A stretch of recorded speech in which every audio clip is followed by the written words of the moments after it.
नमस्कार, मैं हूं संजीव कुमार और आप देख रहे हैं वेब समाचार। पूरे झारखंड में पंचायत चुनाव को लेकर सरगर्मी तेज हो चुकी है। जितने भी मुखिया हैं या भावी मुखिया प्रत्याशी हैं, उनके द्वारा बड़े बड़े वादे किए जा रहे हैं। किसके वादों में कितना दम है वो तो जनता तय करेगी। बहरहाल आपको बता दें कि पूरे झारखंड में 4 चरणों में चुनाव होना है, पंचायत चुनाव। लेकिन प्रथम चरण का चुनाव संपन्न हो चुका है, यानी 14 मई को होना था, वो हो चुका है। अब 3 चरण का शेष बचा हुआ है, 19 मई, 24 मई और अंतिम 27 मई को। लेकिन जहाँ पे हम आए हुए हैं, यहाँ पे अंतिम चरण में चुनाव होना है। तो आपको बता दें कि अभी हम लोग रांची जिला आए हुए हैं। रांची जिला में मांडर प्रखंड का नाम है और पंचायत का नाम है बरगड़ी। और यहाँ से भावी मुखिया प्रत्याशी हैं सलीम एक्का जी हैं। तो इनसे जानते हैं, युवा हैं, डायनामिक हैं, काम करने का जज्बा जुनून है। तो इनसे जानते हैं कि ये मुखिया के लिए क्यों आए हैं, मुखिया बनने के लिए। आखिर कोई ऐसी समस्या है या कोई ऐसा कारण है जो ये मुखिया बनना चाहते हैं। तो इनसे जानते हैं कि इनका जीवन कैसा है, कब से ये मुखिया बनने के लिए चाह रहे हैं, और अगर मुखिया बनते हैं तो इस पंचायत के डेवलपमेंट के लिए क्या कुछ विशेष काम करेंगे। हालांकि कोई भी मुखिया बनेगा तो राज्य सरकार और केंद्र सरकार की योजनाओं को तो धरातल पर उतारने का काम करेगा, लेकिन किसी भी व्यक्ति को वोट जनता क्यों देगी। हर किसी का कुछ न कुछ मैनिफेस्टो होता है, चाहे वो किसानों का मामला हो, रोजगार का मामला हो, शिक्षा हो, स्वास्थ्य हो, रोजगार हो या स्थानीय नीति हो। तमाम मुद्दों पे मैं बात करूंगा सलीम एक्का जी से। पहले तो आपको वेब समाचार में बहुत बहुत स्वागत है। ठीक है, धन्यवाद। अच्छा, ये बताइए सलीम जी कि आप इस मुखिया बनने के लिए आपने कैसे मन बनाया। मैं अभी नहीं, आप तो आपको जानकारी होगा जी। कि 10 साल है ना, मुखिया का जो चुनावी दौर हुआ वो 10 साल पूरा हो चुका है ना। और मैंने उस 10 साल की तहत देखा कि लोगों में परेशानी कमी होते जा रही है ना। परेशानी झेल नहीं पा रहे हैं। बहुत से ऐसी स्थिति आ रही है जो हमारे मुखिया साहब वो पूरा नहीं कर पा रहे थे। मैंने देखा, फिर मैं 5 साल तो बीत गया मुखिया का, फिर एक दौर आया, उसमें मुखिया जी बोले कि हमको और एक मौका दिया जाए। वो सारे लोग मान गए, शायद नया नया था कार्य, इसलिए वो कर नहीं पाए होंगे, तो और एक मौका दिया गया। लेकिन उस मौका को भी वो गवा चुके हैं। वो सही रीति से काम नहीं किए, डेवलपमेंट नहीं कर पाए। हाँ, डेवलपमेंट नहीं किए। और जैसे कोई भी योजना आती है तो वो आदमी देख के, है ना, हाँ। आदमी देख के और डेवलप की ओर नहीं ले गए, अपने स्वार्थ टाइप से आपने खास लोगों को, हाँ, खास लोगों को ही इस योजना में इन्वॉल्व किया। हाँ, तो मैं वो देखा, मेरे को अच्छा नहीं लगा। और मैं बहुत सारे लोग गांव में हूँ तो आते हैं अपना समस्या लेके, तो हमने भी मन बना लिया कि नहीं, ये लोग का समस्या तो बहुत बढ़ते जा रहा है।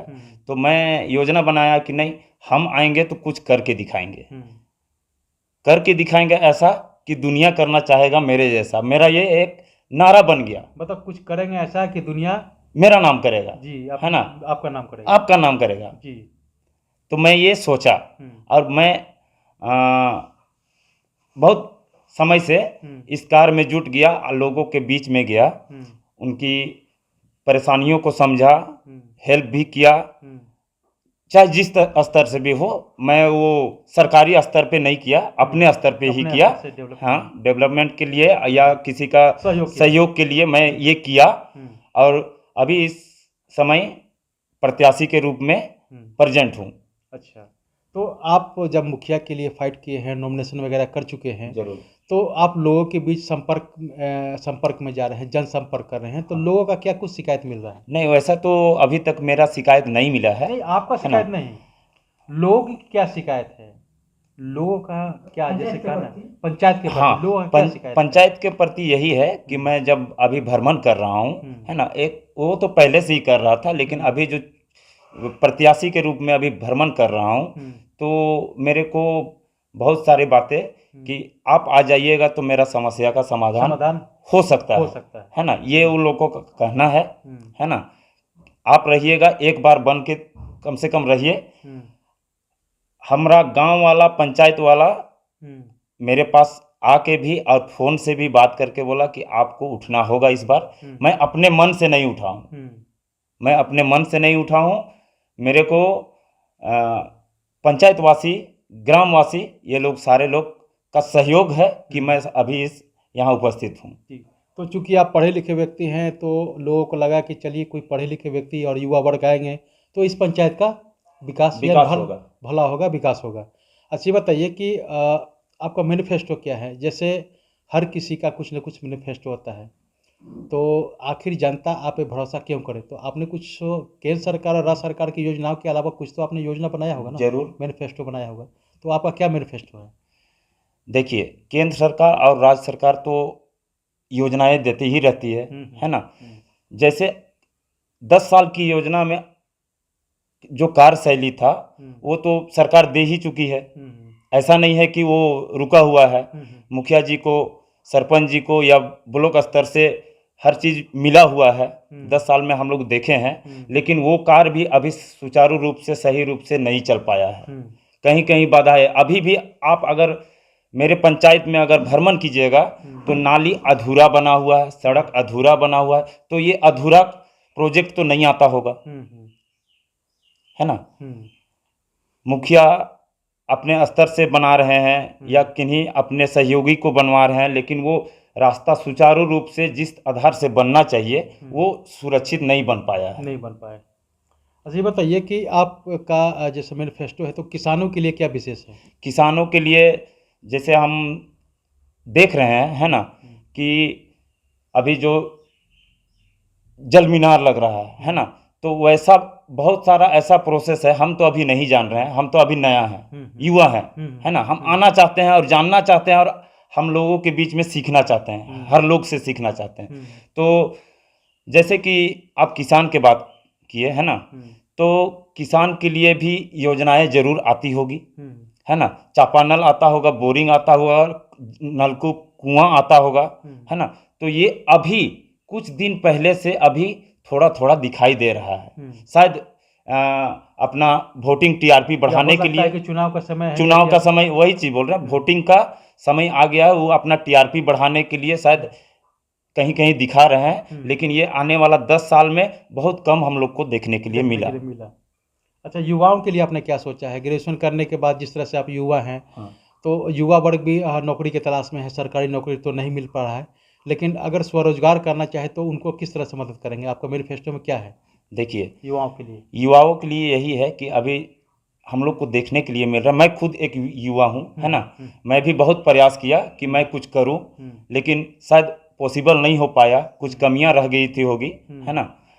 ऐसा बहुत सारे लोग हैं जो ग्रेजुएशन करके, बीए करके, एमए करके बेरोजगार बैठे हुए हैं, और वो अभी अपने अनुसार या तो अपने खेती में या कहीं घर से बाहर जाके काम कर रहे हैं, है ना। तो मैं यही कहना चाहूँगा कि हमारे पंचायत के अंदर जितने भी युवा हैं, मैं एक खुद युवा हूँ, तो मैं युवा का फीलिंग समझ सकता हूँ, एक बेरोजगार का फीलिंग समझ सकता हूँ। तो मैं वो सारे युवाओं को अपने स्तर से जो भी योजना के तहत जो भी कार्य होगी, मैं उसमें सारे लोगों को इन्वॉल्व करूंगा। कोई जाति भेद नहीं, सारे लोग, युवा तो युवा होता है, जात धर्म से कोई मतलब नहीं है।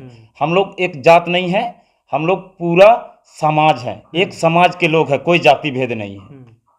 तो बताओ, ये कह सकते हैं कि सबका साथ, सबका विकास और सबका विश्वास। मतलब सबको विश्वास में लेके चलना है, विश्वास में लेके चाहिए और सबका विकास चाहिए। अच्छा ये बताइए कि शिक्षा को लेकर क्या सोचे हुए हैं? जैसे सरकारी स्कूलों की जो स्थिति है, बच्चे केवल खाने के लिए जाते हैं, क्वालिटी एजुकेशन तो नहीं मिलता है। आप युवा हैं, पढ़े लिखे हैं, तो क्वालिटी एजुकेशन कैसे डेवलप होगा उन सरकारी स्कूलों में? देखिए, जहाँ तक मैं कहना चाहूँगा, है ना, जब ये चुनावी दौरा नहीं आया था, मुखिया चुनाव, उस समय कुछ हद तक सरकारी स्कूल में पढ़ाइयाँ अच्छी ढंग से होती थी, क्योंकि मैं भी एक सरकारी स्कूल में पढ़ा लिखा इंसान हूँ, है ना। तो अभी जो 10 साल का कार्यशैली में, है ना, मैं मुखिया को तो नहीं बोलूँगा, भारत सरकार को राज्य सरकार को जरूर बोलूँगा कि इस पर आप लोग फोकस डालिए, क्योंकि सरकारी स्कूल अभी कहीं भी आप लोग जाइएगा तो वहाँ सरकारी स्कूल का मोहर चाहिए, उसका मास्टर का सिग्नेचर चाहिए, है ना। और प्राइवेट स्कूल एक ऐसा है अभी कि वो अच्छी रीति से पढ़ाई लिखाई तो कर रहे हैं, लेकिन उसमें आम जनता पब्लिक जो किसान है, बेरोजगार हैं, जो अपना बच्चा को एजुकेशन देना चाहते हैं, वो अपनी घर का स्थिति को देखते हुए उस स्कूल में एजुकेशन बच्चों को नहीं मिल पा रहा है। तो मैं सरकार से अपील करता हूं, है ना, कि ये सरकारी स्कूल को सुचारू रूप से चलाए। जैसे कि हम तो अगर आप मुखिया बन जाते हैं, वो ठीक है, सरकार से आपने गुहार लगाया, हाँ, केंद्र सरकार हो या राज्य सरकार को, और मिड डे मील दे रहा है, तो इक्वालिटी एजुकेशन होना चाहिए। तो अगर आप मुखिया बनते हैं तो स्कूलों को कैसे चुस्त दुरुस्त करेंगे? सबसे पहले तो मैं हमारे पंचायत में करीबन 7-8 स्कूलें हैं, सरकारी स्कूल, तो मैं वहाँ का स्थिति भी देखा हूँ, है ना। बच्चे वहाँ से निकल के कहीं और जा रहे हैं। अभी कोरोना काल में तो बच्चे इतना स्थिति डाउन हो गया कि उसको सुधारने के लिए गार्जियन को बहुत टाइम लग रहा है। तो मैं इस पे भी फोकस डाला हूँ।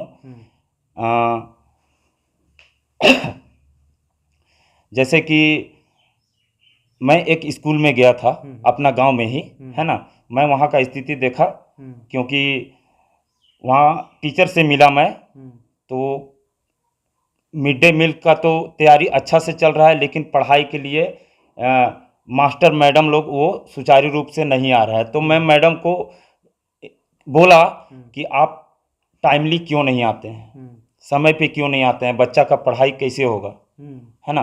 तो मैं इस पे भी फोकस डाला हूँ, और मैं जीतने के बाद सबसे पहले बच्चों के रुझान के लिए और बच्चों का पढ़ाई के लिए मैं सबसे पहले इसका अगुवाई तैयार करूँगा। ये कीजिएगा। अच्छा बताइए कि इस पंचायत को मॉडर्न पंचायत बनाने के लिए क्या कुछ आपने सोचा है? मॉडर्न पंचायत देखिए, मोदी जी कुछ साल पहले कह चुके थे, है ना, कि मैं इस देश को क्या बनाऊंगा, डिजिटल इंडिया, है ना, डिजिटल इंडिया बनाऊंगा। तो वो अकेले नहीं कर सकते हैं, उसके लिए किन्हीं ना किन्हीं हर पंचायत में एक एक आदमी को तैयार होना होगा। अकेला इंसान कुछ नहीं कर सकता है। तो डिजिटल इंडिया बनाने के लिए हर आदमी का सहयोग चाहिए। मैं तो हूँ, अगर मुखिया बन जाऊंगा तो मैं तो अपने स्तर से डिजिटल इंडिया बनाने के लिए हर चीज़ सुविधा को अवेलेबल कराऊंगा।